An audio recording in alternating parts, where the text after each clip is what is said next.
The ship was found sailing itself.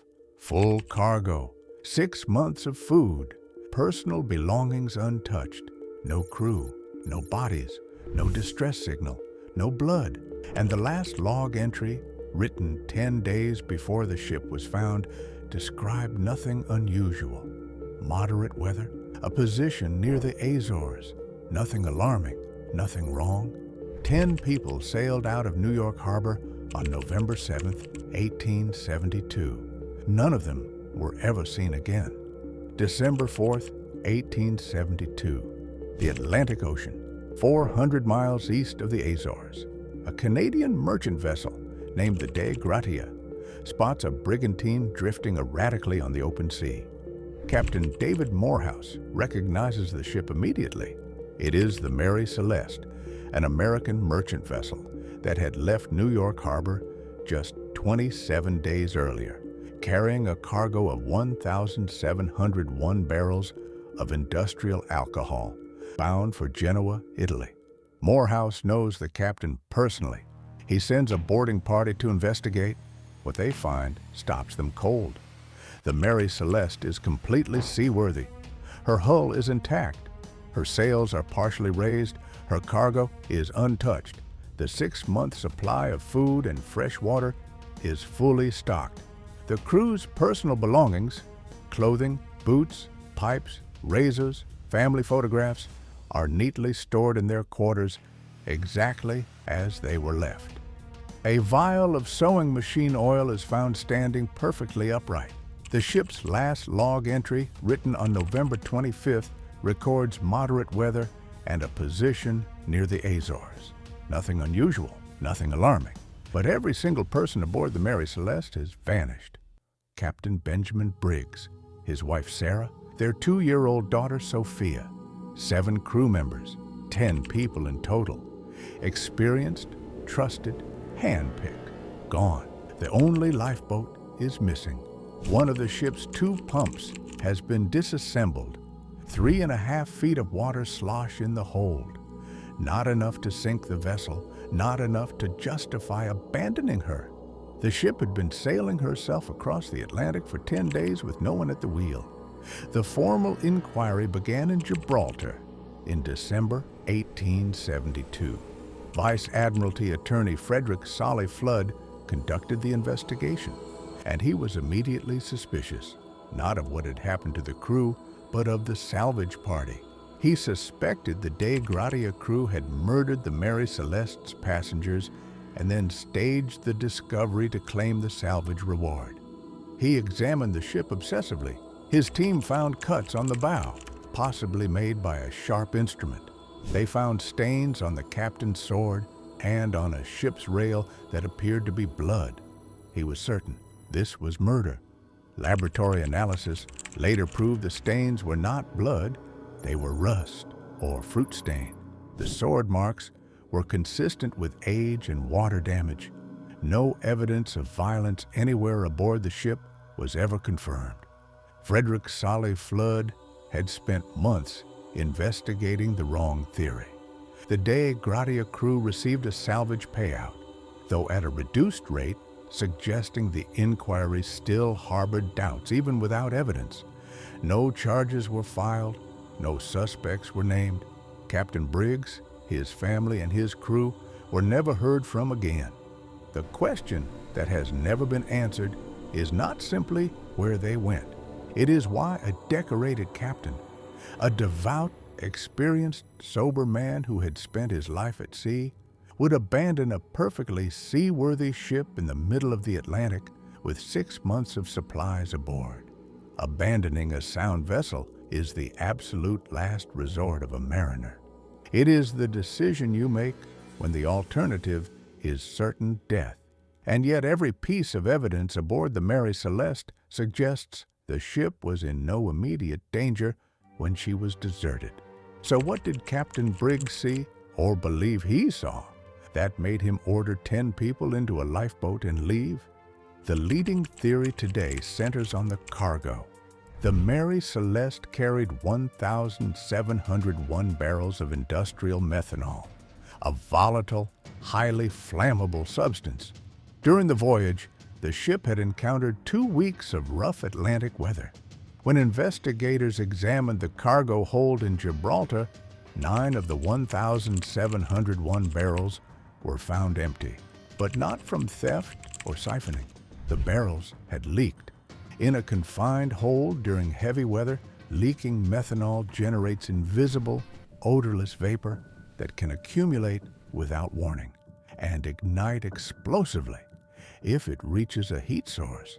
The current theory, supported by modern chemical analysis, is that accumulated methanol vapor caused a violent concussive explosion in the cargo hold, loud enough and forceful enough to blow open the hatch, but without producing a lasting fire. A vapor explosion rather than a fuel explosion. It would have sounded and felt catastrophic.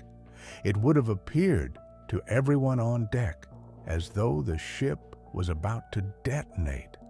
Briggs, an experienced captain who had never carried this specific cargo before and had no frame of reference for what a methanol vapor event looked and sounded like, may have concluded in that moment that the ship was about to explode. He would have had seconds to make a decision. He ordered everyone into the lifeboat. The explosion theory explains why the ship was abandoned so quickly.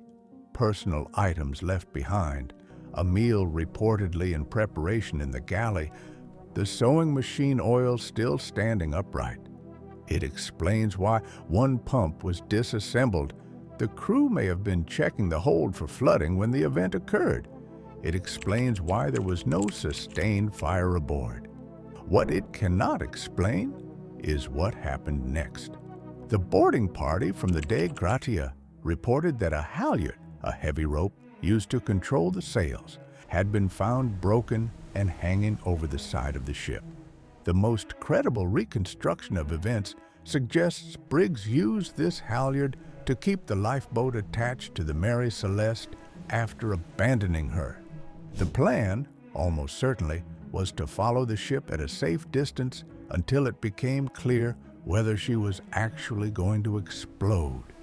If she stabilized, they could reboard. If she didn't, at least they were clear of the blast. The halyard snapped. In the rough Atlantic weather that had been battering the region for weeks, a small lifeboat with 10 people aboard, untethered, with no way to sail back against the wind, had no realistic chance.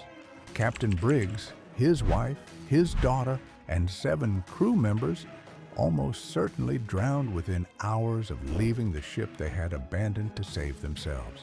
Their bodies were never found. The lifeboat was never found. No debris, no wreckage, no personal items were ever recovered from the sea. The Mary Celeste herself survived. She continued in service under a series of new owners, changing hands repeatedly before a captain named Gilman Parker deliberately wrecked her off the coast of Haiti in 1885 as part of an attempted insurance fraud. When the ship failed to sink quickly enough, investigators grew suspicious. Parker was charged with fraud. He died before the trial concluded.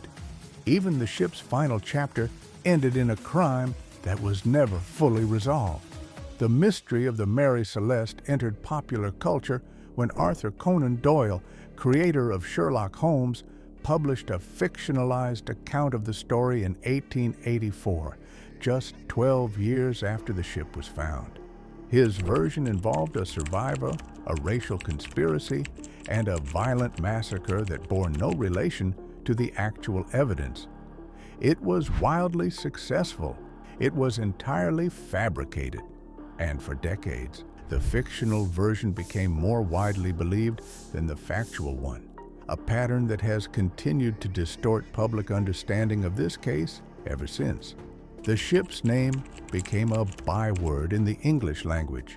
To this day, an unexplained abandonment of any kind is sometimes called a Mary Celeste situation.